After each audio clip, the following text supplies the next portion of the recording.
ایک نوجوان نے ہاتھ پر ٹیٹو بنوایا، بعد میں احساس ہوا کہ یہ مجھے نہیں کرنا چاہیے تھا۔ یہ ٹیٹو کیا ہوتا ہے؟ گوندتے ہیں کچھ، اچھا ہاں، اس پہ کچھ شکل بناتے ہیں یا کوئی ڈیزائن بناتے ہیں، آج کل بہت فیشن چل رہا ہے، پورے بدن پہ کر لیتے ہیں یہ، تو کر لیا اس نے، پھر احساس ہوا کہ یہ ٹھیک نہیں کیا میں نے، اب اس کو نکالنے کے لیے جو کوشش کر رہا ہے تو شدید تکلیف ہو رہی ہے، اس میں کرنے بھی تکلیف ہوتی ہے، نکالنے میں بھی، اور آسانی سے چھوٹتا نہیں وہ، تو اب وہ کیا کرے، چھوڑ دے اس کو ویسے ہی؟ پہلے تو اس کا حکم سنیے جی۔ صحیح بخاری شریف کی حدیث صحیح ہے، حضور اقدس سید عالم صلی اللہ تعالیٰ علیہ وسلم نے ارشاد فرمایا، لعن اللہ الواشمات والمؤتمشات، اللہ کی لعنت گودنے والیوں پر اور گودوانے والیوں پر۔ اس زمانے جاہلیت میں عورتوں میں یہ رواج تھا کہ سوئی سے سوراخ کر کے اس میں سرما بھر دیا کرتی تھیں، کچھ لکھنا یا کوئی تصویر بنانا، یہ سب طریقہ چلتا تھا۔ تو حضور سید عالم صلی اللہ تعالیٰ علیہ وسلم نے فرمایا، ان گودنے والیوں پر بھی اللہ کی لعنت اور جو گودواتی ہیں ان پر بھی اللہ کی لعنت۔ اس سے معلوم ہوا کہ یہ حرام ہے۔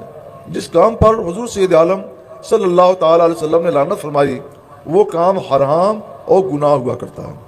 حضرت عبداللہ بن مسعود رضی اللہ تعالیٰ عنہ نے یہ ٹیٹو بنانے والوں پر لعنت فرما دی، تو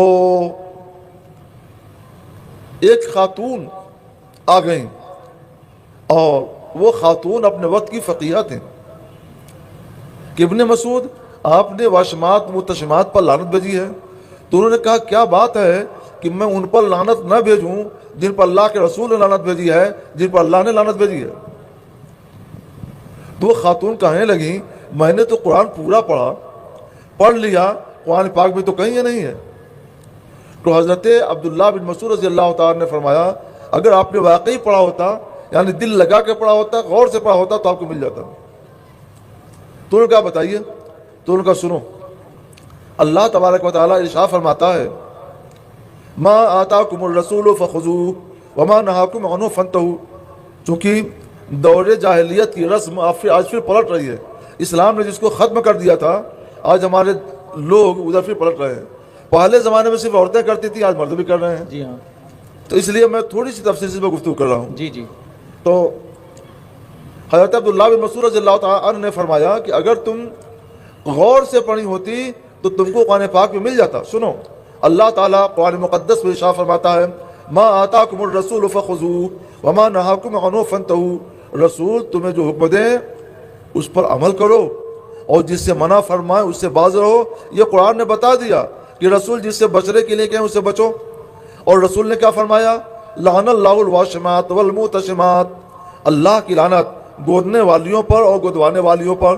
تو رسول اللہ کی جو لعنت ہوئی یہ اللہ کی بھی لعنت ہوئی، کیونکہ اللہ نے فرما دیا کہ رسول جو جس سے بچنے کے لیے کہیں اس سے بچو۔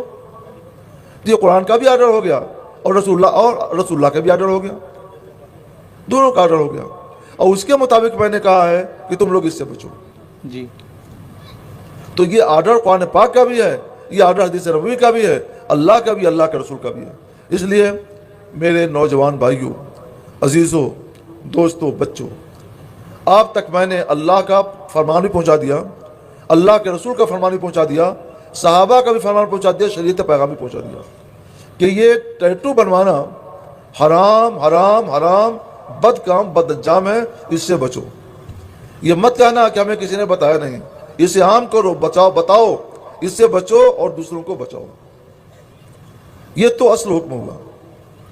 سوال جو آپ کا ہے کہ ہم اس سے بچنا چاہتے ہیں تو کیا کریں، تو دوبارہ اپنے کو تکلیف میں نہ ڈالیں، اس کو اسی حال میں چھوڑ دیں، وہ تو خشک ہو گیا۔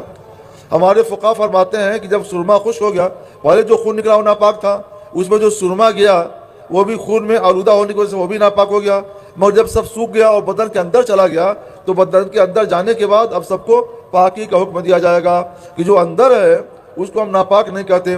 اندر تو پیشاب بھی ہے مگر ناپاک نہیں کہتے ہیں، اندر کچھ غلاظت بھی ہے مگر ہم اس کو ناپاک نہیں کہتے ہیں، اندر تو خون بھی بہہ رہا ہے مگر ہم اس کو ناپاک نہیں کہتے ہیں۔ ناپاکی کا آرڈر باہر ہونے کے بعد ہوتا ہے، اندر ہونے کے بعد ناپاکی کا آرڈر نہیں۔ لہذا جو سرما یا اس طرح کوئی چیز بھری گئی اندر جا کر سوکھ گئی، وہ اب اس کے لیے پاکی کا حکم ہے، آپ کی نماز پر، روزے پر، غسل پر کوئی اثر نہیں پڑے گا، آپ اس کو اس کے حال میں چھوڑ دیجیے۔ مگر آپ نے گناہ کا کام کیا ہے، اس گناہ کے کام سے اللہ کی بارگاہ میں سچے دل سے لوگوں گواہ بنا کر توبہ کر لیجئے اور اقرار کیجئے کہ آئندہ میں ایسا گناہ کبھی نہیں کروں گا۔ اس میں حضرت ایک اشکال یہ پیدا ہو رہا ہے کہ کبھی کبھی کچھ تصویریں اس میں گدواتے ہیں لوگ، اب وہ تصویر بدن پہ لگی ہوئی ہے تو نماز کا کیا حکم ہوگا پھر اس صورت میں؟ اس کو چھپا دے، چھپا لیں، اچھا، یعنی بڑھانا بدن نماز نہ پڑھے، کپڑے سے، بلکہ اس کو کپڑے سے چھپا دے، بنیان پہن لیا، اس کے اوپر سے قمیص یا کرتا یا جو بھی ہو پہن لیا، تو اب وہ تصویر کا حکم نہیں رہ جائے گا۔ جی، بس ایک مسئلہ ہوگا قبر کا، کہ جہاں تصویر ہوتی ہے وہاں فرشتے نہیں جاتے ہیں، جی، تو وہاں جو لوگ کفن پہنا ہے تو اچھی طرح سے اس کو ڈھک دیں جی، تاکہ فرشتے آئیں سختی نہ کریں، جی، بیچارے کا بھلا ہو، برا نہ ہو۔ جی، اللہ ہم سب کو تمام اللہ بچنے کی توفیق عطا فرمائے۔